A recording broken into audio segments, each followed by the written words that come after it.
నమస్కారం.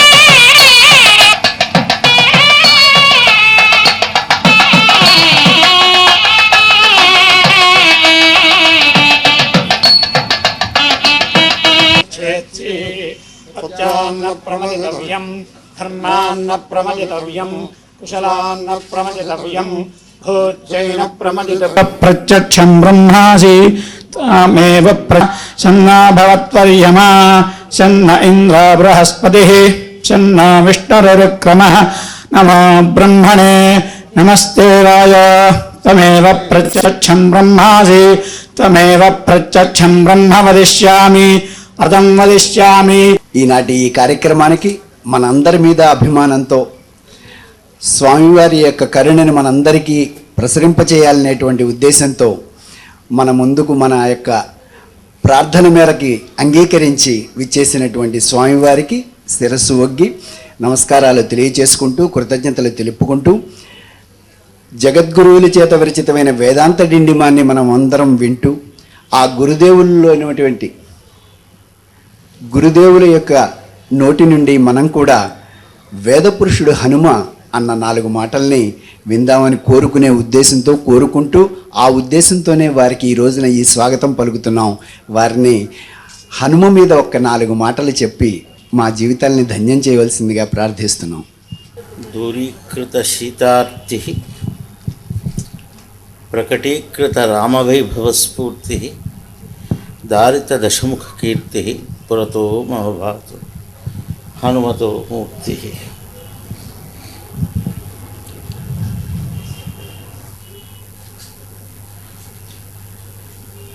భారతీ కరుణాపాత్రం భారతీ పదభూషణం భారతీ పదమారూఢం భారతీ తీర్థవాశ్రయే విద్యా వినయ సంపన్నం వీతరాగం వివేకినం వందే వేదాంతతత్వజ్ఞం విధుశేఖర భారతి. హనుమత్ ప్రసాద్ గారు శృంగేరి జగద్గురువుల ఎడ్ల అపారమైనటువంటి ఆ గురుభక్తి కలిగి ఉన్నటువంటి వ్యక్తి. వారు నేను రాలేనుయా అనేటప్పటికీ కుదరదని చెప్పి ఎట్లయినా సరే రావాలని కోరారు. ఆ హనుమత్ కృపచేత గురు కృపచేత ఈరోజు ఇక్కడికి రావటం జరిగింది. ఈ యొక్క హనుమత్ జయంతి పురస్కరించుకొని ప్రతి ఏడు ఈ క్షేత్రంలో వేద సభ విశేషంగా జరపటం ఆనవాయితీగా వస్తూ ఉన్నది. దానికి ముఖ్య ఉద్దేశం ఇక్కడ వారిది ఏంటంటే హనుమ ఒక వేద పురుషుడు అని చెప్పాలని వారు కోరినా మనం ఎవ్వరూ చెప్పక్కర్లేదు. ఎందుకంటే సాక్షాత్ రాముని వారి యొక్క దివ్యమైనటువంటి వచనం ఏంటంటే ఆ మధురమైనటువంటి వాక్కు రామ దర్శనం చేయుటకు హనుమంతుడు చేసినటువంటి ఏ ప్రయత్నం అయితే ఉన్నదో ఆ సందర్భంలో పలికినటువంటి ఆ పలుకులన్నింటినీ కూడా చూసి సాక్షాత్తు భగవాన్ శ్రీరామచంద్రమూర్తి ఈ వాక్కు చతుర్వేదములు అధ్యయనం చేసినటువంటి వాని వలె ఉన్నది. వేదాధ్యయనంతో సంస్కరింపబడినటువంటి వాక్ ఏదైతే ఉన్నదో అది అటువంటి మూల పురుషుడు. వ్యాకరణమునికి కానీ శాస్త్రమునికి కానీ వీటన్నిటికీ కూడా ఏదైనా స్వరూపం మనం తెలియజేయాలంటే అది సాక్షాత్ హనుమత్ స్వరూపమే. రామచంద్రమూర్తిని అద్వైత పరబ్రహ్మ స్వరూపంగా మనం దర్శిస్తే ఉపనిషత్తులు ఆ దర్శించడానికి కావలసినటువంటి ఒక మార్గదర్శనం హనుమ చేత మనకు కలుగుతుంది. హనుమద్ ఉపాసన చేత కేవలం స్మరణ మాత్రము చేతనే మనకి ఉన్నటువంటి ఈతి బాధలు ఉపశమిస్తాయి. ఈతి బాధలు దేనివల్ల? మనకి ఒక అవిద్య చేత, అజ్ఞానం చేత. అవి తొలగిపోవాలి అంటే ఒకటే కారణం, మనకి వేదాంత విషయమైనటువంటి విచారణ మనకి కలగాలి. అందువల్ల ఆ రకమైనటువంటి వేదాంత డిండిమ అనేటువంటి ఒక ప్రకరణ గ్రంథాన్ని విశదంగా తెలియజేయుటకు ఆంధ్రదేశంలో జగత్ప్రసిద్ధులైనటువంటి చక్కటి సాహితీవేత్త వారి ద్వారా ఈ యొక్క కార్యక్రమాన్ని నిర్వర్తించటం ఆస్తిక లోకానికి చాలా సంతోషదాయకం. ఈ కార్యక్రమాన్ని ముఖ్యంగా సమయం చాలా తక్కువగా ఉన్నది, అయినప్పటికీ కూడా కేవలం ఆ గురుభక్తిని, ఆ స్వామి భక్తిని కూడా నేను గ్రహించి ఇక్కడికి రావటం జరిగింది. చక్కటి వేదవేత్తల ద్వారా ఇక్కడ జరిగేటువంటి సభ అవిచ్ఛిన్నంగా ఇక్కడ కొనసాగాలని, ఈ రకమైనటువంటి ఆధ్యాత్మిక శోభతో ఉన్నటువంటి వేదాంత విషయమైనటువంటివి చింతన ఎప్పుడు నిరంతరము కూడా మనకి జరగాలని చెప్పి ఆశిస్తూ ఆశీర్వదిస్తున్నాను. హర నమః పార్వతీపతయే హర హర మహాదేవ. చాలా మాతృదేవోభవ.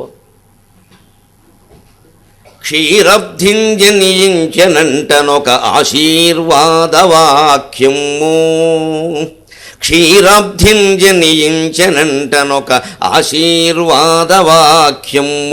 విస్ఫారత్పేన నికుంజ పుంజముల నాభాగ్యంబుగా, విస్ఫారత్పేన నికుంజ పుంజముల నాభాగ్యంబుగా, దాని నోరారన్ విల్చెదనమ్మయంచో, దాని నోరారన్ విల్చెదనమ్మయంచు, కవితా హయ్యంగవీనమ్మును, కవితా హయ్యంగవీనమ్మును, ఆ క్షీరద్వాదశి నాకు సంగెను, కవితా హయ్యంగవీనమ్మును, ఆ క్షీరద్వాదశి నాకు సంగెను, హరిశ్రీ దృక్ప్రసాదంబుగన్, ఆ క్షీరద్వాదశి నాకు సంగెను, హరిశ్రీ దృక్ప్రసాదంబుగన్.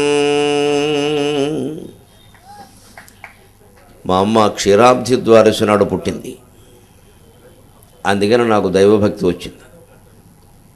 మా నాన్నగారు ఆగస్టు 15 పుట్టారు, అందుకని దేశభక్తి కూడా వచ్చింది.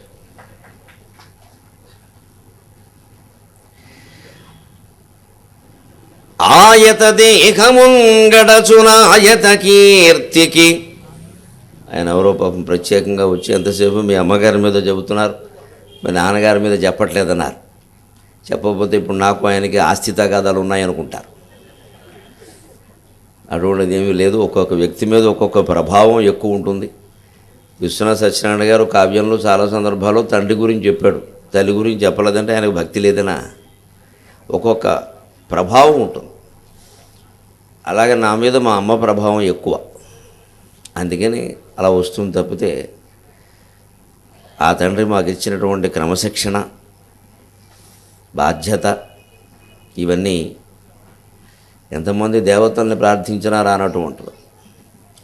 ఆయత దేహముంగడచునాయత కీర్తికి వేదమూర్తికిన్, ఆయత దేహముంగడచునాయత కీర్తికి వేదమూర్తికిన్, ధ్యేయము లోకమాత పదదీతియంసును నమ్మినట్టి భద్రాయత కీర్తికిన్, ధ్యేయము లోకమాత పదదీతియంసును నమ్మినట్టి భద్రాయత కీర్తికిన్, పరసఖాయము కోరని ధైర్య సూర్యనారాయణ నామధేయునకు, పరసఖాయము కోరని ధైర్య సూర్యనారాయణ నామధేయునకు, రమ్మని మృక్కెదా చిత్తవీధికిన్.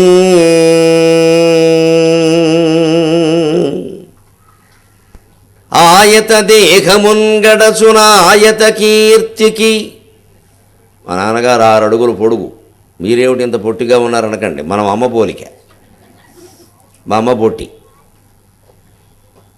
అందుకని మగపిల్లలకి తల్లి పోలికి వస్తే అదృష్టం, ఆ అదృష్టమే మనకు పట్టింది.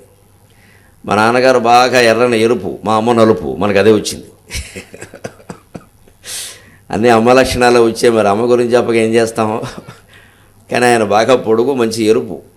మా పెద్ద అక్కయ్యకి, మా అన్నయ్యలో కూడా ఒకళ్ళకి ఆ రంగు బాగా వచ్చింది. ఆయత దేహముంగడచునాయత కీర్తికి, తండ్రి నీ దేహం ఎంత పొడుగైనదో నీ కీర్తి అంతకంటే పొడుగైనదయ్యా, ఉన్నతమైనది. దానికి కారణం వేదమూర్తికి. మా నాన్నగారు వేదంలో అవధాని, క్రమాంత స్వాధ్యాయం చేసిన వారిని అవధాని అంటారు వేద సంప్రదాయంలో. అదే మనకు వచ్చింది. అందుకే నేను సరదాగా మా నాన్నగారి గురించి అంటూ ఉంటాను. 4 ఎకరాల భూమియును 4 దిశలు గిరిగీసినట్లుగా వెలుగుచునున్న బట్టతల. ఇవన్నీ తండ్రి నుంచి వస్తాయి. మాకు 18 ఎకరాల పైన పొలం ఉంది. అందులో ఆయన మాకు అందరికీ తలో 4 ఎకరాలు పంచి ఇచ్చారు. వరుసగా 4 ఎకరాల పొలంతో పాటు 4 అంగుళాల బట్టతలు కూడా ఇచ్చారు. ఇది తండ్రి నుంచే వస్తుంది. తల్లికి ఉండదు, ఉన్నా మనకి రాదు. 4 ఎకరాల భూమియును 4 దిశలు గిరిగీసినట్లుగా వెలుగుచునున్న బట్టతల పెన్నిధిగా దయచేసినావు మా 4 అన్నదమ్ములకు. పెన్నిధిగా దయచేసినావు మా 4 అన్నదమ్ములకు. నాపై ప్రేమ రవంత ఎక్కువై, నాపై ప్రేమ రవంత ఎక్కువై కల్గగజేసినావు జనక, కల్గగజేసినావు జనక అవధాన కళానుబంధముల్. మా పెద్దన్నయ్యకి సుబ్బావధానని పేరెట్టారు. ఆయన వాడికి అవధానం రాలా. 2వ వాడికి బాపన్న అవధారణ పెట్టారు, వాడికి రాలా. 3వ వాడికి వెంకటేశ్వర అవధారణ పెట్టారు, వాడికి రాలా. ఇంకెవడికి రాదులేని నాకు నరసింహారావు అని పెట్టారు, నాకు వచ్చేసింది. అంచేత మనకి అది ఏది ప్రాప్తం ఉంటే అది వస్తుంది, మనం పేరెడితే వస్తుంది. అందుకని ఏమిటో తండ్రి 4 ఎకరాలు అందరికీ ఇచ్చావు కానీ నాకు నీ అవధానం నాకు ఇచ్చావయ్యా. వేదంలో నువ్వు అవధానం అయితే సాహిత్యంలో నువ్వు అవధానం రాని. అదెంత అదృష్టం అండి. దాన్ని బట్టి కదా 4 ఎకరాలు ఏమి 400 ఎకరాలు ఉండేవాళ్ళు ఉన్నాడు. నాకు మళ్ళీ భజన చెప్పగలడా? వాడి మీద నేను చెప్పాలి కానీ. అందుకని ఆ అదృష్టం రావద్దు. ఆయత దేహముంగడచునాయత కీర్తికి వేదమూర్తికి ధ్యేయములోకమాత పదదీతియంచును నమ్మినట్టి భద్రాయత కీర్తికి. మా నాన్నగారికి కనకదుర్గ ఉపాసన. అందుకని విజయవాడ అనేసరికి మాకు మా అమ్మవారు గుర్తొస్తుంది. అక్కడికి గెడుతున్నామంటే నాన్నగారు నిత్యం ఆరాధించిన దేవత ఉన్న చోటు గెడుతున్నాం, చాలు జన్మధన్యమైనట్టే. మనం బాకీ తీర్చుకుంటున్నాం కానీ కొత్తగా ఉపకారం ఏం చేయట్లే. అదే భావన విజయవాడ అనేసరికి. కనకదుర్గ అని మా పెద్ద వదిన్ని ఆ పేరుంది కాబట్టి నేను తీసుకుంటాను కోళ్ళ కింద అన్నారంటే ఇంకేం మాట్లాడలేదు. అమ్మవారి పేరుందమ్మా, ఇంకేం అక్కర్లేదు, అంతే. అంత ఇష్టం కనకదుర్గాదేవంటే. ఆ ఉపాసనే మమ్మల్ని అందరినీ కాపాడింది. ధ్యేయములోకమాత పదదీతియంచును నమ్మినట్టి భద్రాయత కీర్తికిన్ పరసహాయము కోరని ధైర్య సూర్యనారాయణమూర్తికిన్. ఎప్పుడు ఎవరిని ఏ సాయం కోసం అడగడం ఆయనకి తెలియదు. అదో గొప్ప లక్షణం నిజంగా తండ్రి నుంచి మేము నేర్చుకున్నది. ఓసారి ఏదో పొలం నుంచి ధాన్యం బస్తాలు పట్టుకురావడం కోసం రైతుతో గొడవ వస్తే 25 బస్తాలు ఒక్కోటి 75 కేజీలు ఉండేది. ఆయన పట్టుకొచ్చి ఆయన మోసుకొచ్చారు ఇంటికి. ఆశ్చర్యపోయాం. బ్రాహ్మడు వ్యవసాయం చేసుకునేవాడు, వేదం చదివినవాడు 75 కేజీల బస్తాలు 25 మోయడం మోసాడు ఆయన. అన్నం తింటే పప్పు, కూర, పచ్చడి, పులుసు ఇన్ని వేసుకుని మళ్ళీ మజ్జిగలో 8 మామిడి పళ్ళు నంచుకునేవారు. 8 మా మేనమామ ఇంటికి వస్తే ఈయన కలిసి మధ్యలో టెంకలతో గోడ కట్టేవారు. వీళ్ళ సొమ్మేం పోయింది, అవన్నీ తీలేక మా అమ్మ యాత్ర పడేది. విని చూసాం మేము. కానీ అలా శుభ్రంగా భోజనం చేసిన మనిషి మళ్ళీ మా తాతగారు ఆయనకు 32 ఎకరాల పొలం ఇచ్చారు. అదంతా రైతులు ఆక్రమించేశారు. బ్రాహ్మణ పొలం కదా, లోకువ ఆక్రమించేశారు. మొత్తం తోలు తీసేస్తానని చెప్పి తాడేపులగూడెం కోర్టుకు వెళ్ళి 12 ఏళ్ళు కోర్టు చుట్టూ తిరిగి 32 ఎకరాలు వశం చేసుకున్నాడు ఆయన. ఎంత పట్టుదల, ఎంత ధైర్యం. ఒక్క అంగుళం పోవడానికి వీళ్ళ. నాకు ఇష్టమైతే నా పొలం నేను దానం ఇచ్చుకుంటాను, నువ్వు తీసుకుంటే ఎలా ఒప్పుకుంటాను నేను? ఆ వెళ్ళినప్పుడు మేము చూసేవాళ్ళం. మా బాగా చిన్నతనం, మా అమ్మ చెబుతూ ఉండేది. మరచెమ్మలో నీళ్లు పట్టుకెళ్ళి తాడేపులగూడెం కోర్టులో చెట్టు కింద కూర్చుంటే 3 రోజులు మంచినీళ్ళే, ఇక మళ్ళీ ఇంకో ముట్టుకునేది ఏం పర్లేదు ఇంకా, అంతే. ఈ శుభ్రంగా పప్పు, కూర, పులుసు, పచ్చడి వేసుకుని 8 మామిడి పళ్ళు వేసుకుని తిన్నదే ఆయనే. మరచెమ్మ నీళ్ళతో 3 రోజులు గడిపింది ఆయన. ఆశ్చర్యంగా ఉండేది బాబు. అంచేత అందులోకును ఇందులోకును మేము సంసిద్ధులమై ఉన్నాము అని శుభ్రంగా తినడానికి సిద్ధమే, ఉపవాసానికి సిద్ధమే. అదే మనం నేర్చుకోవాలి. తినేటప్పుడు శుభ్రంగా తినాలి. మానేవలసి వస్తే మానేయాలి. మళ్ళీ ఇందులో సగం అందులో సగం పనికిరాదు. తినేటప్పుడు సరిగ్గా తినం, ఒక అరగంట ఆగలేము, అర ఇడ్లీ మించి తినలేము.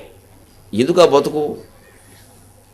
అందుకని ఆ ధైర్యం ఎవరిని అడగకపోవడం ఏదైనా ఉంటే ఆయనే. ఇంట్లో ప్రతి వస్తువు సొంతంగా ఉండాల్సిన మరకత్తిపేట. పల్లెటూళ్ళలో ఒక ఇంట్లో ఉంటే అన్ని ఇళ్ళు తిప్పుతారు, కుదరదు. మరి ఇంట్లో ఉండాలిరా మన వస్తువు. అవసరమైతే మనమే ఎవరికైనా ఇస్తాం, మనం ఎవరిని అడగద్దు, అంతే.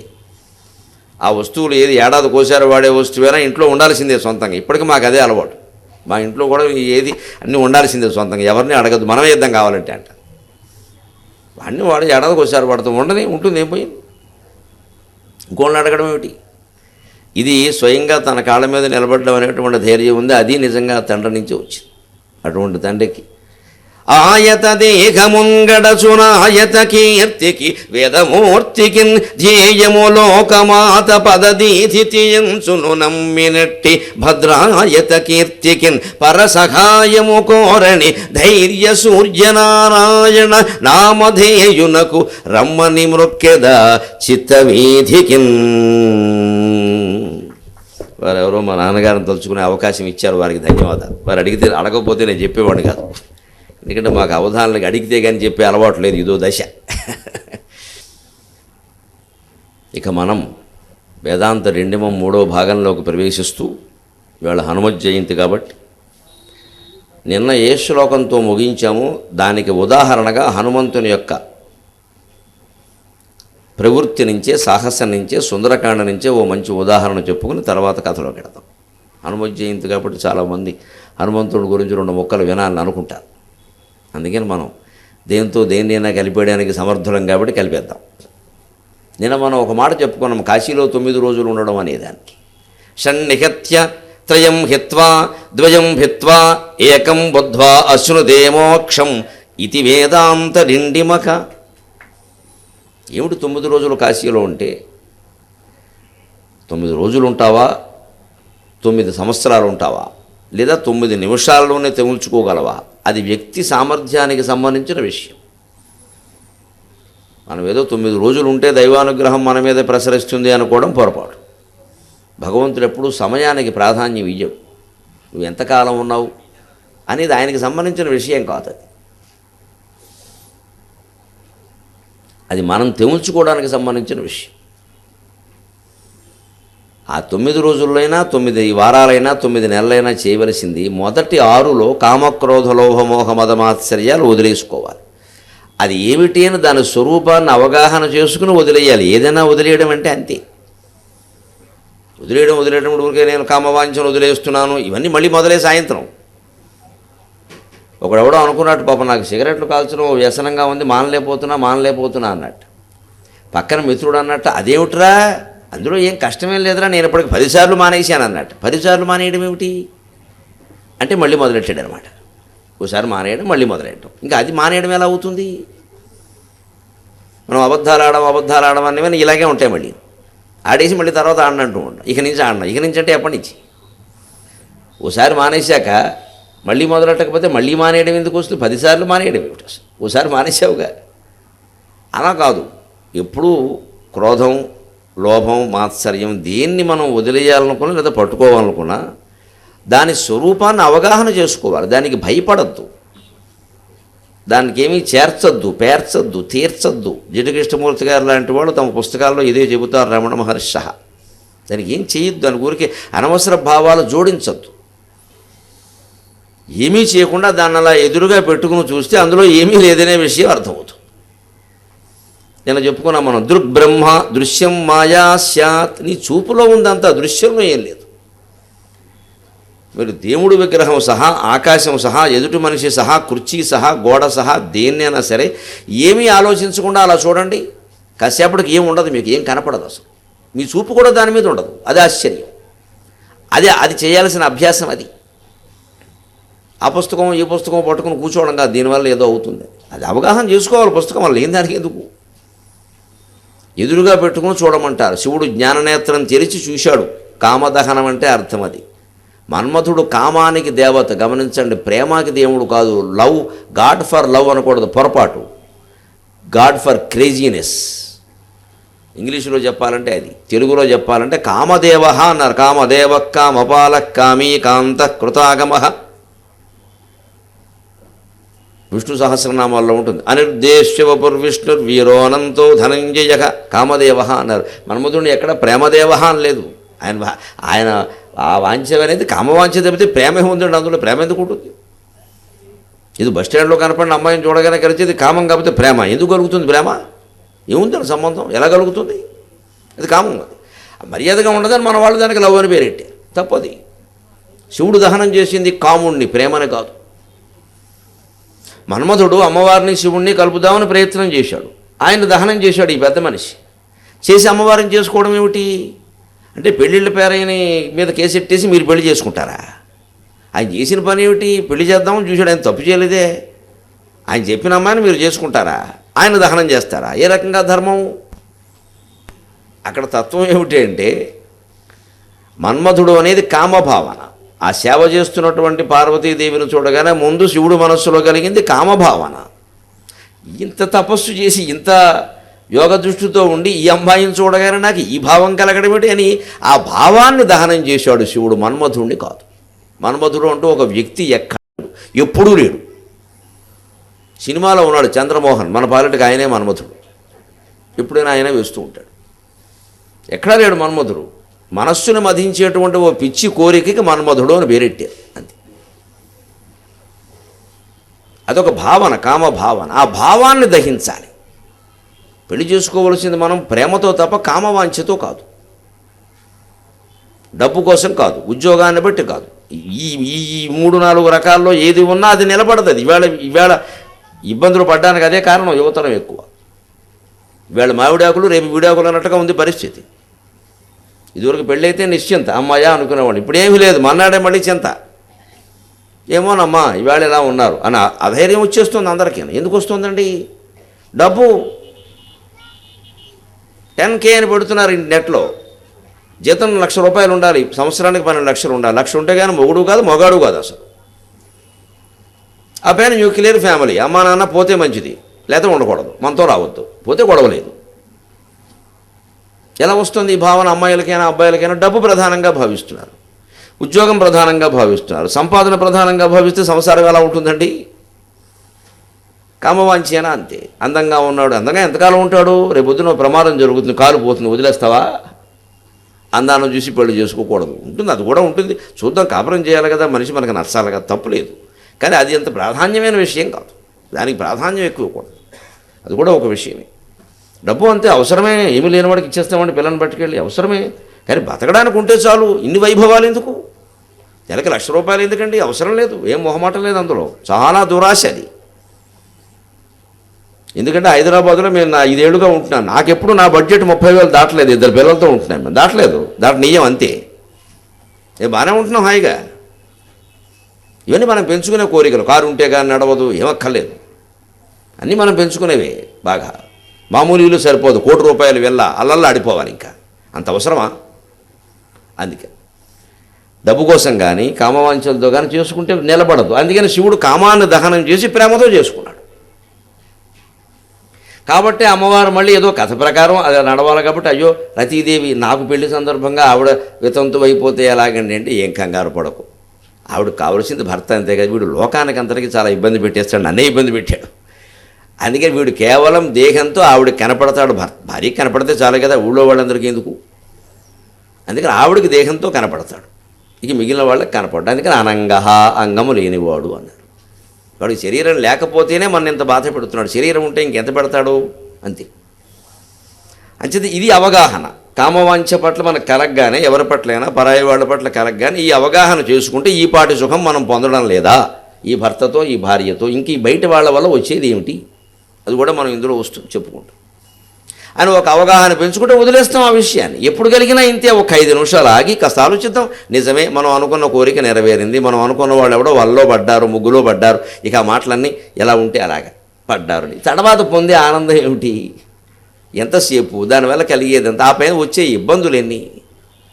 అదే శంకరాచార్య చెబుతారు వేదాంత 2లో, సుఖమల్పం బహుక్లేశో విషయగ్రాహిణాం రుణాం అనంతం బ్రహ్మనిష్టానాం ఇది వేదాంత డిండిమక. ఓ దెబ్బ కొట్టారు దానికి కూడా ఆయన. సుఖం అల్పం కామవాంఛ సహా పదవి సహా ఏదైనా నువ్వు పొందేది ఏమిటి? ఓ వ్యక్తి ఉంటాడు పల్లెటూళ్ళలో, నాకు జీవితంలో ఏం లేదండి, సింపుల్గా ఒక్క ఎమ్మెల్యే, సింపుల్గా ఎమ్మెల్యేనా, అయ్యి బాబోయ్ ఎమ్మెల్యే అవ్వడం అంత సింపులా అన్నాడు నాతో ఒక ఆయన. ఎందుకంటే ఓ పత్రిక పెట్టాడు, దెబ్బ అవుతున్నాడు, నెల నెలా నష్టపోతున్నాడు. తెలుసున్నవాడు, ఎందుకయ్యా నీకు పత్రిక దేనికయ్యా, లోకల్ పత్రిక ఎవడు చదువుతాడు, ఏమొస్తుంది నీకు, ప్రకటనలు రావాలి, వాళ్ళని బతిమాలాలి వీళ్ళని బతిమాలాలి, ఎందుకయ్యా నీకు ఉన్నదేదో చేసుకోక. దీనికోసం ఉద్యోగం వదిలేసాడు, చేస్తున్న ఉద్యోగం సెంట్రల్ గవర్నమెంట్ ఉద్యోగం. ఏమిటంటే నాకేం లేదండి, చిన్న యాంబిషన్, జస్ట్ ఎమ్మెల్యే. జస్ట్ ఎమ్మెల్యేనా ఏమిటి ఆ మాట, ఏమిటి జస్ట్ ఎమ్మెల్యే? ఇప్పుడు కావాలి అవ్వడం అనుమానం లేదు, ఉన్న ఎకరాలన్నీ అమ్మేయడానికి వచ్చింది ఈ బుద్ధి. అంచేది ఇన్ని పెట్టి ఇన్ని చేసి ఇంత యాతన పడి ఎప్పటికీ కావు. అదే సుఖం అల్పం, ఇంత చేసి అయ్యావు. ఏమిటి, ఎమ్మెల్యే అయిన వాళ్ళు ఎవరు సుఖంగా లేరు, ఎవరినైనా అడగండి మీరు. నిద్రపోవడానికి లేదు, అన్నం తినడానికి లేదు. ఇదివరకు పూర్వం ఎమ్మెల్యేలు అంటే గౌరవించేవారు, ఇప్పుడు వీధుల్లోకి వస్తే కాళ్ళు కట్టుకుంటున్నారు. ప్రతిదీ వాళ్ళనే అడగడం. గ్యాస్ కనెక్షన్కి ఎమ్మెల్యే ఏం చేస్తారండి అడుగుతున్నారు. లోకువైపోయారు. ఎమ్మెల్యే ఏమిటి, ప్రధానమంత్రి ముఖ్యమంత్రులు లోకువయ్యారు వీళ్ళ. ఈ ప్రజల ముద్దు దగ్గర మైకంటే మాట్లాడితే ప్రతివాడు ఏదో మాట్లాడతాడు. ఏం సుఖంగా ఉన్నారు అదే చెబుతున్నారు. వేదాంతం అంటే ఎక్కడుందండి, మన జీవితంలో ఉంది. సుఖం అల్పం, నువ్వు కోరుకున్న పదవి దొరికినా, నువ్వు కోరుకున్న పెదవి దొరికినా అది అల్పం, ఎంతసేపు ఉంటుంది. బహుక్లేశో, దానికి పడే యాతన ఒక్కసారి లెక్క పెట్టవయ్యా. ఎంత డబ్బు ఖర్చు పెట్టాలి, ఎన్ని అప్పులు చేయాలి, పోనీ ఇలాంటి సంబంధం అయితే ఎంత పరువు పోగొట్టుకోవాలి, భార్యనంత మోసం చేయాలి, భర్తనంత మోసం చేయాలి, పిల్లల కళ్ళు కప్పాలి, ఏంటి కర్మ. ఇదంతా స్పష్టమే కదండి. సుఖం అల్పం, చాలా తక్కువసేపు సుఖం ఏదైనా మనం అనుకున్నది. బహుక్లేశో, చాలా క్లిష్టం, చాలా కష్టం. ఎప్పుడు విషయగ్రాహిణాం రుణాం, విషయానుభూతుల మీద దృష్టి ఉన్నప్పుడు. ఉదాహరణకి ఇందాక జరిగిన సన్మానం, నేను సన్మానం మీదే దృష్టి పెడితే ఇలా వచ్చే నలుగురు రావడం, ఇలా ఏదో దండం పెట్టడం ఎలా ఒప్పుకుంటానండి. ఆయనకు ముందే చెబుతా ఇన్స్ట్రక్షన్స్ అని, ఇంతమంది రావాలి, ఒక్కొక్కళ్ళు ఇంత ఇవ్వాలి, నేను హోటల్లో ఖాళీగా ఎందుకుంటాను, మీరు 4 పాద పూజలు బుక్ చేయండి, ఇంటికి వెడతాం, ఇంటికి వెడితే ఎంత, ఆఫీస్కి వెడితే ఎంత చేస్తారు. ఏం చేస్తారు, పిలిచాక తర్వాత చేయవలసిన ప్రచారం అంతా చేస్తారు, ఇక మళ్ళీ పిలవరు. లేదు దాంట్లో వాళ్ళకు కూడా ఏమైనా కమిషన్ ఉంటే పిలుస్తారు, అది వేరే విషయం. మొహమాటం లేకుండా మాట్లాడుకుందాం, ఉన్న విషయాలు అర్థమవుతాయి, అంతే కదా. దాని మీద లేదు నా దృష్టి. మా అమ్మ సాక్షిగా నాకు వేదాంత నిండమని చెప్పేటువంటి అవకాశం రావడమే గొప్ప అదృష్టం, ఆనందం అంతా అందులో ఉంది. ఎందుకంటే నేను ఏదో చదువుకున్నాను దాన్ని, ఆ చదువుకున్నప్పుడు ఎంతో ఆనందం కలిగింది. భగవంతుడు మనకి ప్రవచనం చెప్పే అవకాశం ఇచ్చాడు, టీవీలో కానీ వేదిక మీద కానీ. కాబట్టి ఇది నేను ఇంత ఆనందం పొందాను, ఈ ఆనందాన్ని ఇంతమందికి పంచే అవకాశం గొప్ప విషయం కదండి. ఇది స్వామివారి అనుగ్రహం తప్పకుండా కలుగుతుంది, ఎందుకు కలగదు. ఇంతమందికి ధైర్యం, ఇందాక ఒక కుర్రాడే వచ్చి నా మనస్సులో ఉండే అధైర్యం అంతా పోయిందని నిన్న ఉపన్యాసంతో అనడం, నాకు అంతకంటే సర్టిఫికెట్ ఉందా అమ్మా, సన్మానం అంటే అది, నాకు అంతకంటే యోగ్యతాపత్రం ఏముంటుంది. ఇందాక దండం పెట్టిన వాళ్ళు నా మనసులో ఉండే అధైర్యం అంతా పోయిందండి.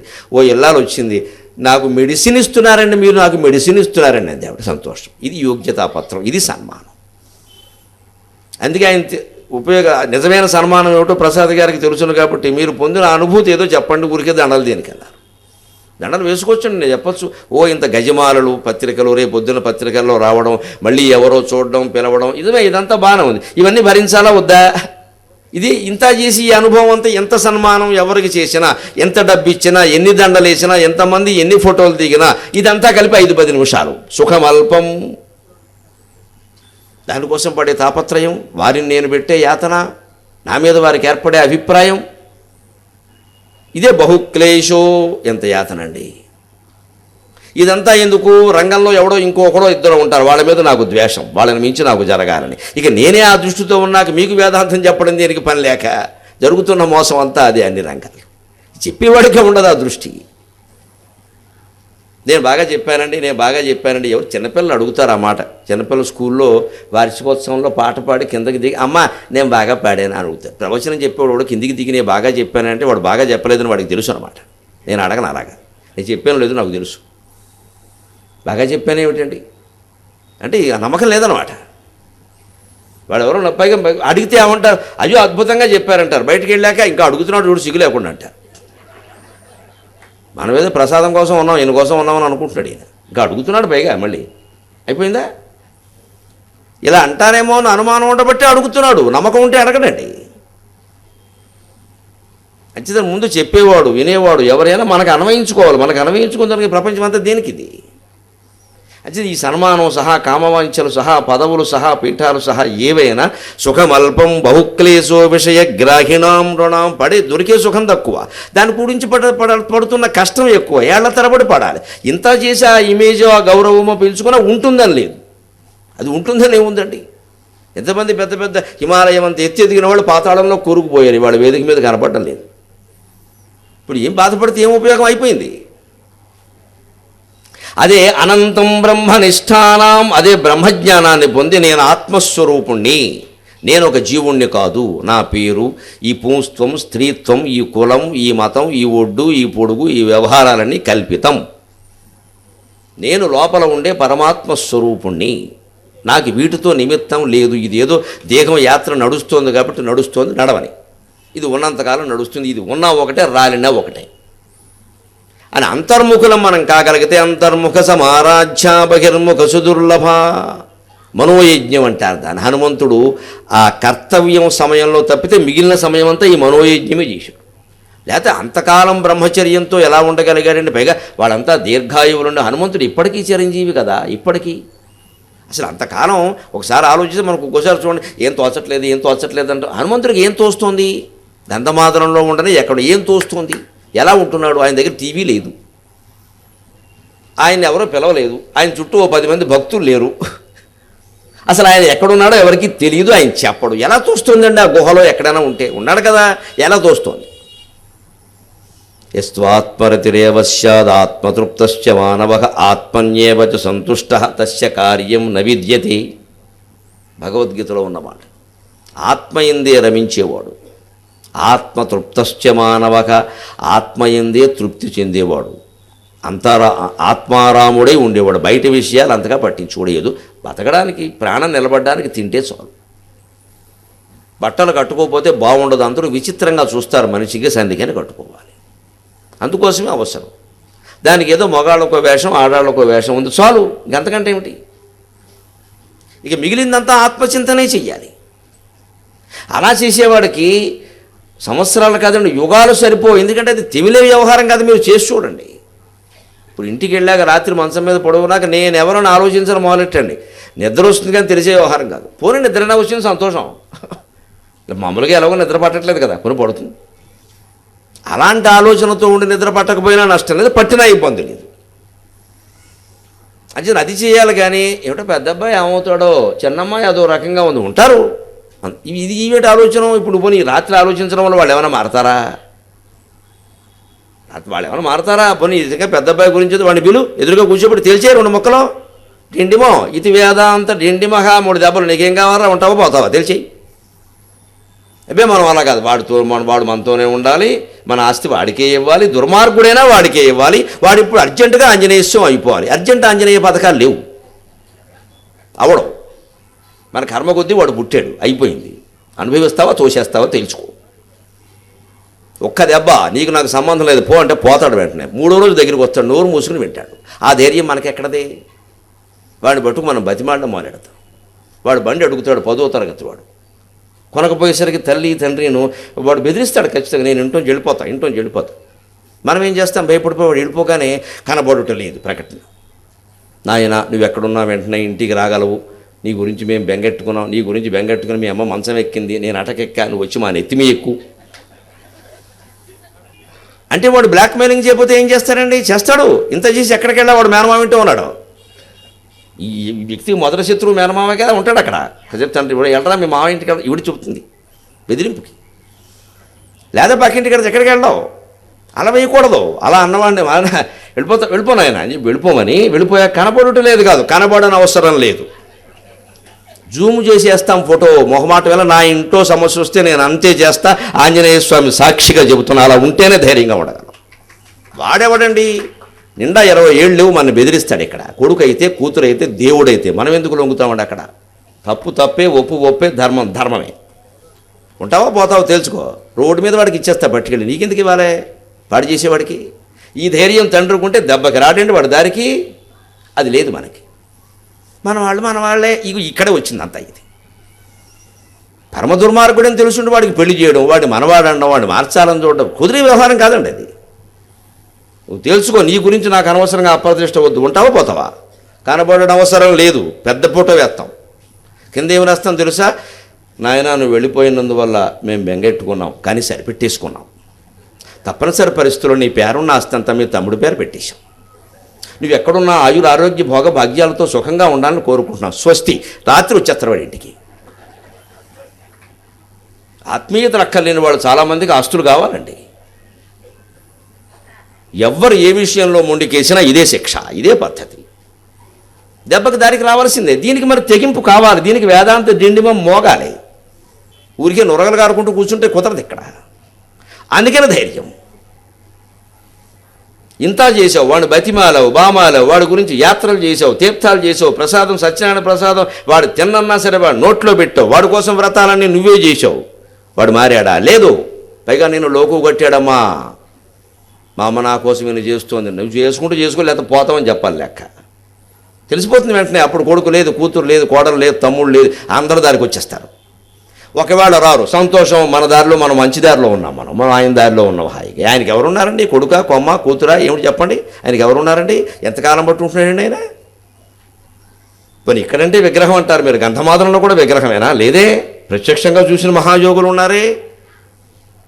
మరి ఎలా ఉంటున్నాయండి ఆయన? తెగింపు అంతే. ఆత్మారాముడైన వాడికి ఈ బంధాలతో నిమిత్తం లేదు. ఇవి ఉంటాయి, ఉన్నంతకాలం మన ధర్మం మనం చేస్తాం, దానికేముంది.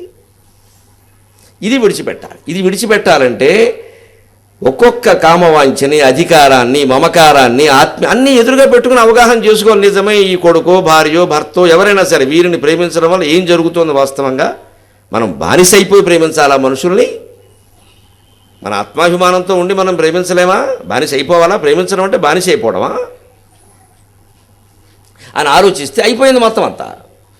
దానికి మనకి ఈ మార్పులు రావడానికి కూడా మనుషుల్లో త్రయం హిత్వా, మూడింటిని విడిచిపెట్టమన్నారు శంకరాచార్య డిండిమ స్తోత్రంలో. షణ్నిహత్య త్రయం హిత్వా ద్వయం భిత్వా అఖిలాతికం ఏకం బుద్ధ్వా అశ్నుతే మోక్షం ఇది వేదాంత డిండిమఖ. ఆరింటిని బద్దలగొట్టవయ్యా, విడిచిపెట్టవయ్యా. ఆరింటిని నశింపజేయవయ్యా. తర్వాత మూడింటిని విడిచిపెట్టవు. ఆ మూడే సత్వరజస్తమో గుణాలు. భార్య, భర్త, పిల్లలు, బంధువులు, మిత్రులు ఎవరైనా సరే సత్వగుణంలో ఉంటే వాళ్ళతో ఎలా ఉండాలి మనం, రజోగుణంతో ఉంటే ఎలా ఉండాలి, తమో గుణంతో ఉంటే ఎలా ఉండాలి, స్వామివారు ఆచరించి చూపించాడు. అది హనుమత్ జయంతి నాడు మనం చెప్పుకుంటే పరమధైర్యంగా ఇంటికి వెడతాం అందరం కూడా.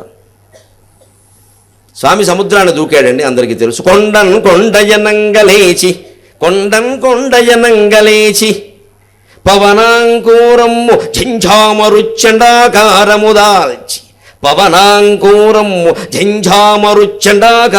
దాల్చి వార్ధి పొడుగై సంద్రమ్ము దాటన్ వపుర్దండం వెల్ల చెమర్ప ఈ లవణ సామ్రాజ్యము సేవాసుధా భాండంబై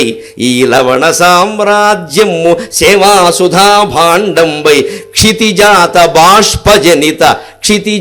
బాష్పజనిత ఔర్వం వింత శాంతించడిన్. సాగర ఘోష కావ్యంలో హనుమంతుడు దూకిన సందర్భంలో రాసిన పద్యం ఇది. ఏం దూకేవయ్యా, అన్ని రకాల బంధాల నుంచి ఇలాగే దూకాలి మేము. కొండయనంగలేచి మహేంద్ర పర్వతం మించి ఆయన నిలబడి దూకుతూ ఉంటే కొండ మీద ఇంకో కొండ ఉందేమో అన్నట్టుగా ఉంది ఆయన స్వరూపం, అంత ఎత్తి పెరిగి. లేకపోతే ఎలా దూకుతాడండి? చిన్న కోతి రూపంలో ఉంటే దూకలేడు, అప్పుడు పెద్దవాడు అవ్వాలి. ఆయన అలా అదివి పట్టి ఇలా దూకేసరికి పర్వతం వణికింది. ఇలాగా పర్వతాన్ని వణికింపజేసే శక్తి ఆయనది. మళ్ళీ వదిలేస్తే మామూలుగా ఓ చోట కూర్చొని రామ్ రామ్ రామ్ రామ్ అంతే. అవసరమైనప్పుడు తప్ప అది ప్రదర్శించడు. ఊరికే పటాటోపాలు ఆర్భాటాలు ఆయనకి తెలియవు, ఆయన భక్తులకి తెలియవు. చేసేది చేస్తాం, జరిగేది జరుగుతుంది. పవనాంకూరం, అందుకే పిల్లగాలి, పవన అంకూరం. పిల్లగాలేగా మరి, వాయుదేవుని కుమారుడు ఆయన పెద్దగాలి, ఈయన పిల్లగాలి. అది జంజామరుచండాకారము దాల్చి అంతవరకు పిల్లగాలే, అవసరం వస్తే తుఫాను గాలి, మనమేనా అంతే. మనతో ఎవరైనా సత్వగుణంతో వ్యవహరిస్తే సత్వంగానే ఉంటాం, రజోగుణంతో వ్యవహరిస్తే ఎలా ఉండాలో మనకు తెలుసు, తమో గుణంతో వ్యవహరిస్తే ఓ గుద్దుతాం, అయిపోతాడు. అన్ని చోట్ల శాంతం పనికిరాదు, ఆయన తేల్చాడు ఆ విషయం. గుద్దేవాడిని గుద్దాలి, ముద్దెట్టుకునేవాడు ముద్దెట్టుకోవాలి. అంతేగాని నేను అందరి పట్ల పరమశాంతంగా ఉంటాను, వారు ఏం చేసినా పడతానంటే మొత్తం దెబ్బైపోతాం. మంచిదనం మంచిదే లోకంలో, మెత్తదనం పనికిరాదండి. మాగుడు శిశుపాలవతిలో చెబుతాడు చక్కని మాట. తుల్యాపరాధం స్వర్భానుర్భానుమంతం చిరేణయతు హిమాంశు వాసుగ్రసతే తన్మృదిమ్ర స్ఫుటం ఫలం అంటాడు విచిత్రంగా. కావ్యాల్లో ఎంత అందమైన విషయాలు ఉంటాయి. లోకంలో మీరు గమనిస్తే సూర్యగ్రహణం చాలా అరుదుగా వస్తుంది, చంద్రగ్రహణం ఎక్కువసార్లు వస్తుంది. ఏడాదిలోనే 3-4 సార్లు వస్తుంది చంద్రగ్రహణం. ఆ మాటకు వస్తే పక్కగా చెప్పాలంటే ప్రతి నెల వస్తుంది. ఓ రౌండ్ లెక్క అంతే కదా, మధ్యలో రాహు తగలకుండా ఎలా ఉంటాడు, 12 రౌండ్లు అవ్వాల్సిందే కదా. మనకు కనపడకపోవడం వేరే విషయంగా లెక్కే. చంద్రగ్రహణం ఎక్కువసార్లు వస్తుంది, సూర్యగ్రహణం చాలా తక్కువసార్లు వస్తుంది. అందుకని మాగుడు ఏమంటున్నాడంటే, మన పురాణ కథ ప్రకారం చంద్రగ్రహణం సూర్యగ్రహణానికి ఏం చెప్పారు కారణం గుర్తుండడానికి, ఆ అమృతమథనం జరిగింది, అందులో దేవతలకు అమృతాన్ని పంచిపెడుతుంటే రాక్షసులు పక్కన ఉన్నారు. సరే, అందులో ఒకడు వచ్చి ఈ వరుసలో కూర్చున్నాడు అమృతం లాగేయడానికి. అది గమనించిన సూర్యచంద్రులు ఇద్దరు శ్రీ మహావిష్ణువుకి చెప్పారు. అందువల్ల వెంటనే ఆయన చక్రం వేశాడు, వాడి తల తెగింది. ఆ తలకేమో పాము మొండెని తగిలించారు, ఆ తల లేనటువంటి మొండెనికేమో పాము తలకాయని తగిలించారు. ఆ పాము తలకాయ ఉండి మొండె ఉన్నవాడు కేతువు, ఆ మనిషి తలకాయ ఉండి తోక ఉన్నవాడు రాహువు. అందుకే కేతువు జ్యోతిష్శాస్త్రం ప్రకారం కేతువు కైవల్యకారకుడు. కేతువు కైవల్యకారు. ఎందుకు కేతువు కైవల్యం ఎందుకు ఇస్తాడో, వాడికే తల లేదు మనకి పెట్టండి.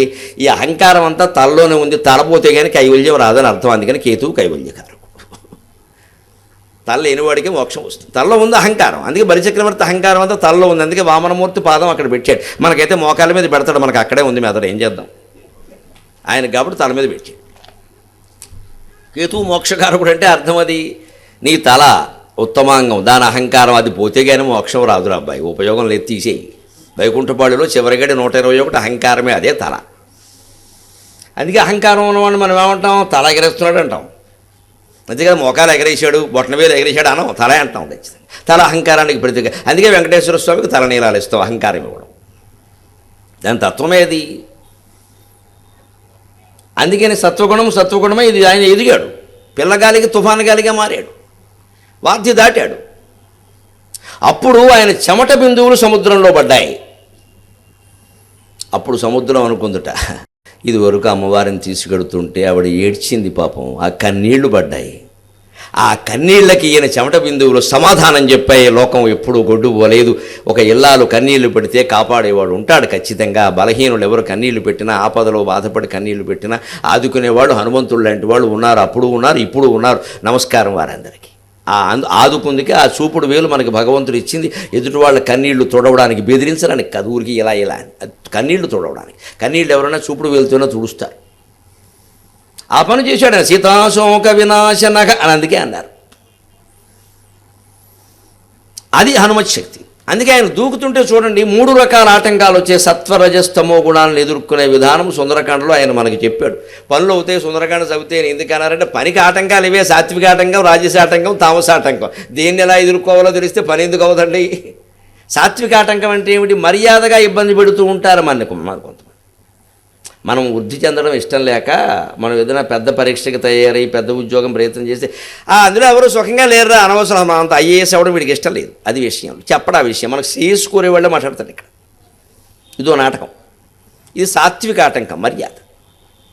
అదే సరిగ్గా యథా జలధరం భిత్వా దీప్తరశ్మిర్దివాకరక, యథా జలధరం భిత్వా దీప్తరశ్మిర్దివాకరక. ఈయన పైనుంచి అలా ఎగురుతూ ఉంటే కింద నుంచి మైనాక పర్వతం వచ్చింది. సూర్యుడు మబ్బులను ఛేదించుకుని బయటకు వచ్చి కనిపించినట్టుగా సముద్రాన్ని తెలుసుకుని మైనాకుడు వచ్చాడు. వచ్చి ఆయన పైకి వచ్చి, నాయనా నీ తండ్రి నాకు ఉపకారం చేశాడు వాయుదేవుడు, ఇంద్రుడు నా రెక్కలు ఖండిస్తూ ఉంటే నేను పారిపోతుంటే వాలిగాలు వీచాడు, వీడు సిగ్గులేని మొహం మైనాకుడు. తండ్రి రెక్కలు ఖండించారు. ఆ పైన వీడి రెక్కలు ఖండిస్తాడేమో అని పారిపోయాడు. తండ్రికి ఆపదొస్తే ప్రాణం పోయినా ఎదుర్కోద్దండి. అందుకని కొడుకుల్లో దుర్మార్గమైన వాడు మైనా కొడుకు. భర్తృహరి సుభాషితాలు వీడిని తిట్టకుండా తిట్టాడు. నీలాంటి కొడుకు ఎవడికే ఉండద్దని. తండ్రి రెక్కలు ఇంద్రుడు ఖండిస్తుంటే పారిపోతావా, వరం భక్షచ్ఛేదక అని కఠినమైన భాషలో తిట్టాడు భర్తృహరి. ఆ వెధవ రెక్కలు కాదు, ప్రాణం కూడా పోయినా బాగుండేదిరా, తండ్రి కోసం ప్రాణం వదిలేశాడని చెప్పుకునేవర్రా నీ గురించి, నువ్వు ఓ కొడుకేనా అన్నాడు. దీని నుంచైనా ఏం గ్రహించాలో అది గ్రహించవచ్చు. మేనాకుడు ఏమంత గొప్పవాడేం కాదు, భయపడ్డాడు. అమ్మవారికి అన్నగారు ఏమిటి భయపడ్డం ఏంటండి, పార్వతీదేవికి అన్నగారా భయపడ్డాడు. అందుకే జీవితం అంతా సముద్రంలో దాక్కోవడమే, ఎప్పటికీ బయటికి రాలేదు. ఇక భయపడితే నువ్వు అంతే, ఇంక బయటికి రావు. ఇంకా తెలుసుకో ఏమిటైపోయింది, పొద్దుపోతుంది ప్రాణం. అందుకని ఆయన పారిపోతుంటే వాలుగాలు వీచిందట.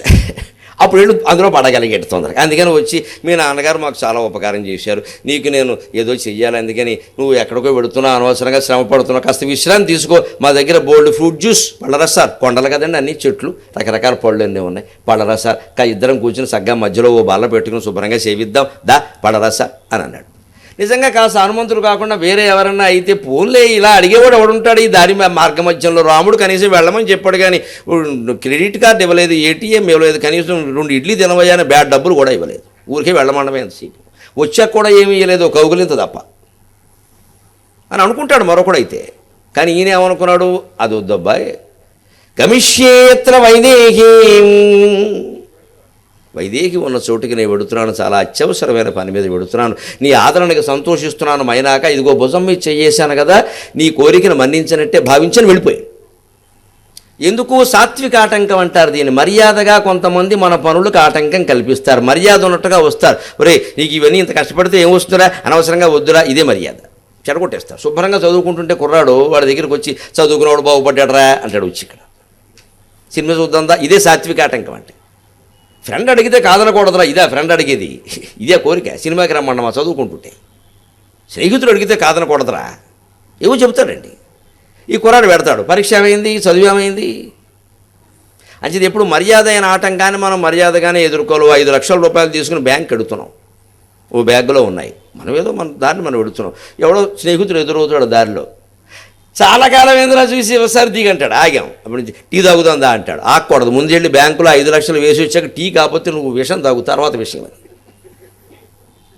అంతేగాని ఈ బ్యాగ్ ఇలాగే పట్టుకుని వాడు ఎప్పటి నుంచో కనపడ్డాడు నా క్లోజ్ ఫ్రెండ్, నేను వాడి ఇంటికి వెళ్ళడం నా ధర్మం అని బ్యాగ్ పట్టుకుని అక్కడ టీ కొట్టు దగ్గర నిలబడి వాడు నువ్వు టీ తాగితే టీ గ్లాసులు మిగిలితే బ్యాగ్ వెళ్ళిపోతుంది అక్కడి నుంచి.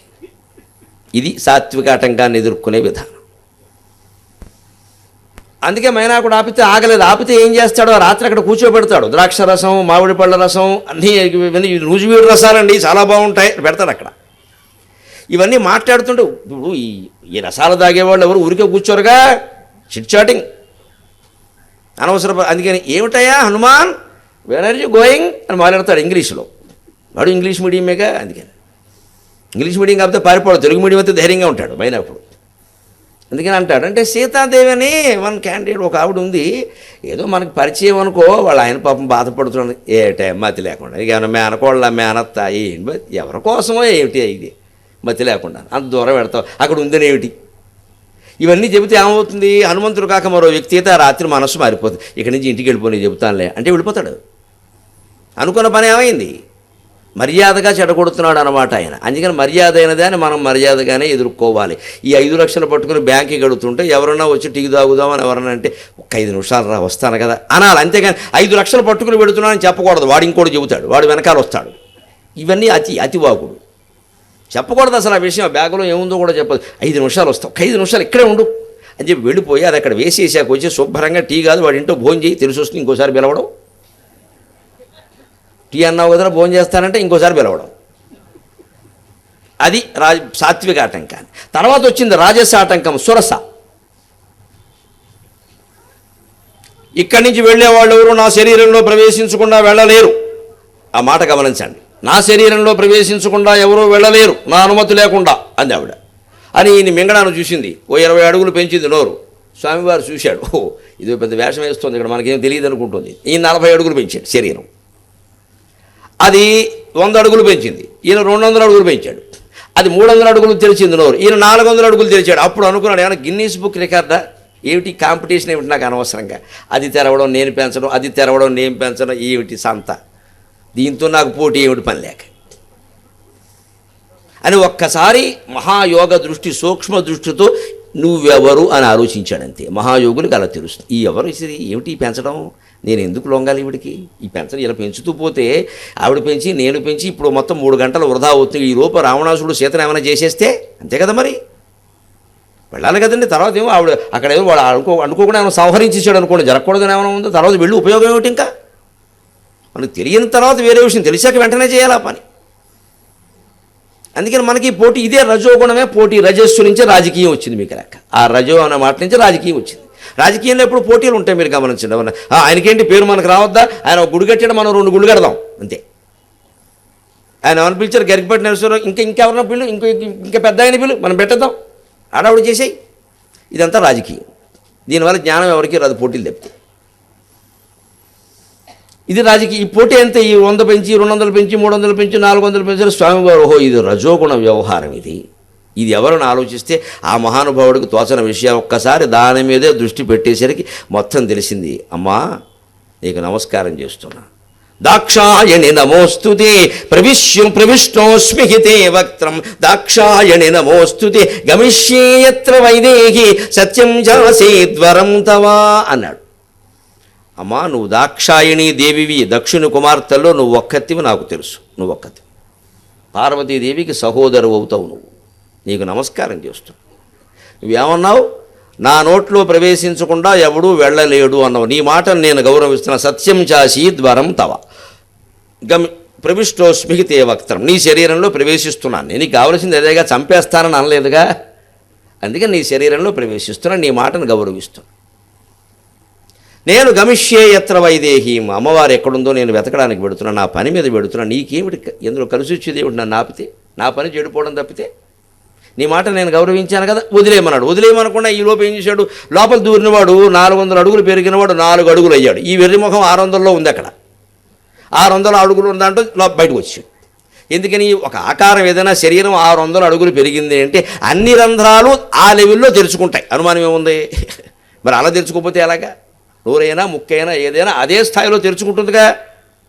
అందుకే అక్కడి నుంచి బయటకు వచ్చాను. ప్రవేశించాలి అన్నావు తప్ప బయటికి వెళ్ళొద్దని నువ్వు అనలేదుగా. వరాలు శాపాలు షరతుల్లో ఎప్పుడు ఆ లాంగ్వేజ్ ముఖ్యం. కోర్టు వారు ఆ లాంగ్వేజ్ చూస్తారు. ఈ మాటలో ఇది లేదంటారు. అంతే లెక్క. జయలలితను ఎందుకు వదిలేసి అనుకుంటున్నారు మీరు? గొప్ప కారణం తెలుసా? ఎన్టీ రామారావు కారణం. ఎంతైనా హీరోయిన్ మీద అభిమానం చూపించాడు మహానుభావుడు. అక్రమాస్తుల గురించి పెద్ద గొడవలు అయిపోతుంటాయి. ఆయన ఉన్న రోజుల్లోనే ఆ మనిషి జీతానికి కంటే 20% అక్రమాస్తులు ఉన్నా పర్వాలేదు, ఆ మాత్రం ఏదో రకంగా ఉంటే విలువలు పెరిగితే ప్రతివాడిని ఇంకా జీతం మించి 10 రూపాయలు ఉంటే అక్రమం అంటే ఎలాగా అని ఒక చట్టం పెట్టాడు ఆయన. సరిగ్గా ఈ జడ్జి గారు అది లాగాడు. 8% ఉన్నాయి. ఎన్టీఆర్ మెమో ప్రకారం 20% వరకు అవకాశం ఉంది. ఈ చట్టం మొత్తం అని తీసేయమన్నాడు. నమశివాయ, వదిలిపోయింది మొత్తం. అంటే వెతకదలుచుకుంటే చట్టాల్లో చాలా ఉంటాయి మనకు ఉపయోగపడే చట్టాలు, లోసుగులు. ఆ దృష్టిలో ఉంది. అందుకే దృగ్బ్రహ్మ దృశ్యం మాయ. నీ చూపు ప్రధానం. నువ్వు ఏ దృష్టితో వింటున్నావు, ఏ దృష్టితో చదువుతున్నావు అది చూడు. అంతేగాని ఈ పుస్తకము, దాని పవిత్రత, ఆ శుక్రవారము, ఆ అమావాస్య ముహూర్తము ఇవన్నీ ముఖ్యం కాదు అక్కడ. అవన్నీ ఊరికే అనుకూల వాతావరణం బాగుంటే మనం సుఖంగా ఉంటాం కదా. అందుకని ఒక చోట కూర్చో, కాస్త ఉతికిన బట్ట కట్టుకో. ఎందుకు చెప్పారు? శుభ్రంగా ఉంటావు. నిన్న రాత్రి పడుకున్న బట్ట లుంగితోనే కూర్చొని జపం చేస్తే కుదురుతుందా అండి? చిక్కగా ఉండదా? స్నానం చేశాక బట్టలు మార్చుకోవాలని మనకు అనిపించదా? అంతవరకే మడి. ఇక దాన్నో పెద్ద వ్యవహారం చేసేసేసి అసలు వ్యవహారం పక్కనే మడిగట్టుకునే ఉంటాను. ఇప్పుడు దానివల్ల ఏమయ్యాం, మనం అస్పృశ్యులం అయ్యాం. వాళ్ళెవరో కాదు, మనమే అస్పృశ్యత పెట్టుకున్నాం, ఎవడో ముట్టుకోకుండా. ఇప్పుడు వాళ్ళంతా బాగానే ఉన్నారు. అంటే అతి పనికిరాదు దేనికి అనేది. ఆ మడి చెప్పింది కేవలం శుభ్రత కోసం, అంతే. అంతవరకే. ఇక దాన్ని ఊరికే విపరీతం చేసేస్తే అలాగా అదేదో గొప్ప విషయం కదా. అందుకని రజోగుణంలో పోటీకో ప్రాధాన్యం ఉండదు. ఆ రజోగుణాన్ని అలా ఎదుర్కొన్నాడు. ఎగిరెగిరి ఒక్కసారి కిందకి దిగాడు, లోపల దాటిపోయాడు, అయిపోయింది. ఇక్కడ అవమానం అనుకుంటే ఎలాగండి? నేను దీని నోట్లో ప్రవేశించుడుయా, అందులో వెనుక నుండి బయటకు వచ్చుడుయా, నాకు ఇవన్నీ ఆలోచించే విషయం కదా అవతల అమ్మవారి సమస్య. అది కార్యం అంటే. ఒక బలవత్తరమైన కార్యం మన నెత్తి మీద భారం ఉన్నప్పుడు ఈ చిన్న చిన్న విషయాలు, చిన్న అవమానాలు ఆలోచిస్తూ కూర్చోకూడదు. అలాగా చేసేయాలి, వెళ్ళిపోవాలి. మనకి పని జరగాలి కదండి, ముందు వెళ్ళిపోండి. అర్జెంటుగా రైల్వే జంక్షన్ ఎదురు క్రాసింగ్ వచ్చింది. ఏం చేస్తాడు? ఒకడు బాగా తొందర ఉన్నవాడు దూరే కేంద్రించిన సైకిల్ కూడా లోపల వెళ్ళిపోతుంది. అప్పుడు రూల్ ప్రకారం ఆలోచిస్తూ కుదరదు. మరి అవతల పని ఉంది, ఏం చేయమంటాం? అంతే, వెళ్ళిపోవడదా, ముందు వెళ్ళిపో, తర్వాత చూసుకుందాం. ప్రమాదం ఏం లేదు అక్కడ. అది ఎందుకు పెట్టారు? మనిషికి ప్రమాదం జరగద్దనే కదా. ఈ వెళ్ళేవాడు ప్రమాదం జరగకుండా చూసుకుంటాడుగా. చూసుకో, వెళ్ళిపో. అందరిని అలా వెళ్ళమని కాదు, రూల్ మార్చేయకూడదు, రూలే. అప్పుడు ఆ పరిస్థితి అలా వచ్చింది, ఏదో చేసాం అంతే. ఇక తమో గుణాన్ని ఎదిరించడం మూడవది, అది సరిగ్గా సింహిక. సింహికా గర్భ సంభూతం రాహు. ఇప్పటికీ అలా ఉంటున్నవాడు సింహికా గర్భ సంభూతం, సింహిక కుమారుడే, ఛాయాగ్రహిణి. అందుకే రాహుకేతువులు ఛాయాగ్రహాలు. అదే ఇప్పుడు బెర్ముడా ట్రయాంగిల్. ఇప్పటికీ విమానాల బెర్ముడా ట్రయాంగిల్ జలసంధిలోంచి పైకి పెడుతూ ఉంటే రాడార్ కిరణాలకు అందం అక్కడ ఏముందో ఇప్పటికీ పరిశోధన. రామాయణం ఎంత పరమసత్యం అండి, ఊరికి ఊహా కావ్యం అంటే అలాగా. జరిగిన చరిత్రను వాల్మీకి కావ్యం చేసి మనకు అందించాడు ఆకర్షణీయంగా ఉండాలని. అందుకని పరమచరిత్ర రామాయణ భారతాల ఇతిహాసాలు దాన్ని కావ్య రూపంలో అందించాడు ఆయన. కావ్య రూపంలో రాసినప్పుడు కొన్నేవో అతిశయోక్తులు, వర్ణనలు, అలంకారాలు ఉంటాయి. అసలు చరిత్రను కాదంటే అలాగా. ఒక కథని సినిమాగా తీసేటప్పుడు కొన్ని మార్పులు చేయరు. ఆ మార్పులు ప్రధానం ఏమిటి? ఆ కథ సారాంశం ప్రధానం. సినిమాటిక్ అంటారు, నాటకీయత అంటారు, కావ్య శిల్పం అంటారు, అంతే. అంత మాత్రం చేత రామాయణం ఏదో కల్పితం అంటే ఎక్కడా కల్పితం కాదు, అందులో చెప్పినవని నిజం. అందుకని తమో గుణంతో ఎదిరించాలి. సింహిక ఈయన ఎగురుతూ ఉంటే కిందికి లాగుతోంది నీడబట్టుకుని. అటువంటి వాళ్ళతో అంటే ఏమిటి? ఉగ్రవాదం. ఇంకా అదెవరో సురస పైకి వచ్చింది, ఏదో అడిగింది, నోరు తెరిచింది. మైనాకుడు చాలా మర్యాదగా వచ్చాడు. ఈ సింహిక అలా కాదని ఏమీ చెప్పకుండా కింద నుంచి లాగేస్తోంది. అంటే వికారుద్దీన్ టైప్ ఇది, వేసేయాలి వెంటనేను, ఎన్కౌంటరే తిరుగులేదు. ఇంకా ఇంక మళ్ళీ ఆలోచన, చట్టము తరచు చూసుకుందాం మిగిలినవని. మనుషులు లేపేసారు, సంతోషం. ఈ దేశ పోలీసు వ్యవస్థకి నమస్కారం. అలాగే జరగాలి ఉగ్రవాదుల విషయంలో. అసలు మనం మాట్లాడకూడదు, పక్కా అంతే. అది దాని గురించి చట్టాలు, చర్చలు, నథింగ్. ఏం మాట్లాడని వీళ్ళే. వాడు ఏ చట్టం ఉపయోగించి వేసారండి దిల్సుఖ్ నగర్లో 50 మందిని? మానవత్వం ఉన్నవాడు అలా మాట్లాడతాడా? ఎందుకంటే వాళ్ళని సమర్థిస్తారు. హనుమంతుడు లెక్క. సింహికి కింది నుంచి లాగుతుంటే లాగేవులే అని ఇలా పైకి లాగా ఒక గుద్దాడు. ఛాతీలోంచి గుద్దే వీపులోంచి వచ్చింది, చెయ్యి కిందకి వెళ్ళింది దెబ్బకని. అంతే తమో గుణానికి దెబ్బ. తీవ్రవాదులను తుపాకి పెట్టి వేసేయాలి తప్ప నువ్వు ఆయుధాలు వదిలేస్తే చర్చిస్తా. వాడు ఎందుకు వదులుతాడండి అర్థం లేక. మనం పదవి వదిలేయాలి కానీ వాడు ఆయుధాలు వదలడం. ఆయుధమే నా ప్రాణం అని వాడు ఉంటుంటే ఆయుధాలు వదిలే ఎందుకు వదులుతాడండి? అది కుదరదు. అక్కడ దమ్మున్న ప్రభుత్వం ఎప్పుడు ఎదిరించవలసింది. అలాగా దాన్ని ఏమి కవరాడతావు, ఆడుకో తర్వాత, లేకపోతే పరిపాలన నడవదు. అదంతా లోపకేరి వ్యవహారం, కమ్మేసి మాట్లాడకుండా ఊరుకోవడమే గోంబరంగా, అంతే. అది సరిగ్గా సత్వగుణం, రజోగుణం, తమో గుణం. ఆలోచించండి దయచేసి. ఏ కార్యం మనం తలపెట్టినా కొంతమంది మర్యాదగా అడ్డుకుంటారు, పైకి నటిస్తారు. ఏదో ప్రేమ, మమకారం, నటన కూడా అక్కల్లా. మా తల్లి ఉంటుంది ఉదాహరణకి, తండ్రి అంత దూరం ఎందుకురా ఉద్యోగానికి, అంత యాతన పడాలా అంటారు. బాబా అది ప్రేమ, అందులో నాటకం ఏముంది? కానీ అది కూడా సాత్విక ఆటంకం. ఎందుకంటే అక్కడికి వెడితే కానీ మనం అభివృద్ధి చెందాం. తల్లి ప్రేమ వల్ల ఆవిడ కాదు, ఆవిడకి ఏదో నచ్చ చెప్పాలి. లేదమ్మా నీకెందుకు, నేను మళ్ళీ 10 రోజుల్లో వచ్చేస్తానుగా, ఓ ఉత్తరం వేస్తానుగా, ఏదో చెప్పాలి. అంతేగాని మా అమ్మ వద్దంటుంది అని కూర్చున్నాం అనుకోండి, నిజం ఆవిడ మమకారం వల్ల అంటుంది. దానివల్ల జరిగే ప్రయోజనం ఏమిటో ఆవిడకి తెలియదు. తండ్రో కొడుకో ఎవరో ఒకరు ఆవిడకి నచ్చ చెప్పి, అమ్మ ఇందుకోసం చేస్తున్నామమ్మా, ఊరికే పెడతామా, అమెరికా లాంటి దేశం, దాని ప్రయోజనాలు దానికి ఉన్నాయమ్మా అంటే ఆవిడ ఒప్పుకుంటే, రోజు మాట్లాడతామమ్మా అంటే పోన్లేరా ఏదో అంటున్నారు మీ నాన్న కూడా వీళ్ళరా నాన్న అంటుంది. ఇది మా ఎందుకు అవ్వాలని నిజంగా కూడా అనొచ్చు. సాత్విక ఆటంకాన్ని ఎదుర్కొనే విధానం అది, సాత్వికంగానే ఎదుర్కోండి. రాజకీయం పోటీ పడే ఆటంకాన్ని పోటీతోనే ఎదుర్కోవాలి. ఆ పోటీలో అవసరమైతే రాజీ పడిపోవాలి. మన పని జరగడం ముఖ్యం ఇక్కడ. తమో గుణం, దెబ్బలాడకు వచ్చాడు, ఒకటి గుద్దితే 2 గుద్దేస్తా మొహమాటం లేదు. ఏ బలం ఉన్నది దేనికి? ఇక్కడ హనుమంతుడు సేవ చేస్తున్నాం మనం, ఇక్కడ చేత కాకుండా కూర్చోలేదు. ఆయన అక్షయ కుమారుడు వాళ్ళు ఎదురిస్తూ శుభ్రంగా గుద్దిబారేసాడు. కానీ అక్షయ మనం చర్చించుకుందాం, ఎటు చర్చిస్తాం అక్షయుడితోటి? కుదరదు. తమో గుణం రాక్షసులు వేసి పారేయాలి. శుభ్రంగా అమ్మవారి దగ్గర అనుమతి తీసుకుని నేను ఇక్కడ కొంచెం ఏదో చేస్తాను, ఏదో చేయడం అంటే ఏంటి? 500 మందిని లేపేసాడు. ఏదో చేయడం అంటే అది 500 మంది. రావణాసురుడికి బుర్ర తిరిగింది. ఎందుకని? అంతమందిని పైకి లేపేస్తే కానీ వాడికి తెలియదు. వాడు అప్పుడు అనుకున్నాడు, ఒక కోతి వచ్చి 500 మందిని పైకి పంపింది, నిజంగా రాముడు వస్తే ఏమిటి పరిస్థితి? అప్పటికి వాడి సగం ధైర్యం నిర్వీర్యం అయిపోయింది. అది హనుమంతుడు సాధించిన కార్యం. ముందు రావణాసుడు హృదయంలో ఓ బెదురు కలిగించాడు. ఎందుకంటే ఈయన ఏం చెప్పాడు, నువ్వెవరవి అంటే, నేను రాముడికి బంటుకి బంటుకి బంటుకి బంటుకి బంటుని అన్నాడు. అయిపో బంటు టుట్టు ఇంత ఉంటే అసలు వాడు ఎంత ఉంటాడు? వాడు బుర్ర పెగిలిపోయింది అప్పటికి. వాడికి నిద్రడితే ముట్టు. ఇక వాడికి సీతాదేవి మీద కోరిక లేదు. ఈ అహంకారం ఎంతసేపు నేను ఏమైపోతాను మొన్న బంటుంటుంటుంటుంటూ వచ్చి ఇంత చేశాడు. అసలు వాడు వస్తే ఏమిటి మన పరిస్థితి? ఇది ఆయన సాధించింది. నిజంగా అంత తక్కువ వాడా? అది వేరే విషయం అండి. అక్కడ అలాగే మాట్లాడాలి. రాయబారిగా వెళ్ళాక నేనే ఇలా ఉన్నాను అంటే, మా ప్రభువు సుగ్రీవుడు ఎలాంటి వాడో, మా ప్రభువు అంగదుడు ఎలాంటి వాడో, అసలు మేము ఇంతమంది ఆరాధిస్తున్న రాముడు ఎలాంటి వాడో చూసుకోవయ్యా. దెబ్బకి ఇంక వాడికి అన్నం ఎక్కితే ఒకటి. ఇంకా సీతాదేవి కామవాంఛ ఎక్కడదండి, అవి ఎప్పుడు పోయి. ఇక ఆయనకి మిగిలిన అహంకారం అక్కడ. ఇక చివరి వరకు జరిగిందంతా అహంకారం. హనుమంతుడు వెళ్ళే వరకే వాడికి ఏదైనా కామవాంఛలు లాంటివి ఉందేమో, ఈ మహాయోగును చూడటంతో వాళ్ళు అది నశించింది ముందు. ఇక ఉన్నది అహంకారంగానే, కామవాంఛలు లేవు ఇంకా. ఇది సుందరకాండ నుంచి మనం గ్రహించాలి. త్రయం హిత్వా, ఆ మూడు గుణాలని వదిలేయడం అంటే హనుమంతుడే మనకి పరమాదర్శం. తర్వాత ముఖ్యంగా 3 శ్లోకాల్లో శంకరాచార్య, దేహం మనం ఎందుకు కాదు, మనస్సు మనం ఎందుకు కాదు, ఇంకా దానికి పైన ఉండే స్థితి ఒకటి ఉంది అజ్ఞానం, అది మనం ఎందుకు కాదు, అసలు మనం ఏమిటి, జీవాత్మ ఏమిటి, ఆత్మ ఏమిటి, ప్రత్యేగాత్మ ఏమిటి, పరమాత్మ ఏమిటి, ఈ తేడాలు తెలుసుకోవాలని అడిగితే ఇక్కడ సమాధానం దొరుకుతుంది. అది చూద్దాం మనం.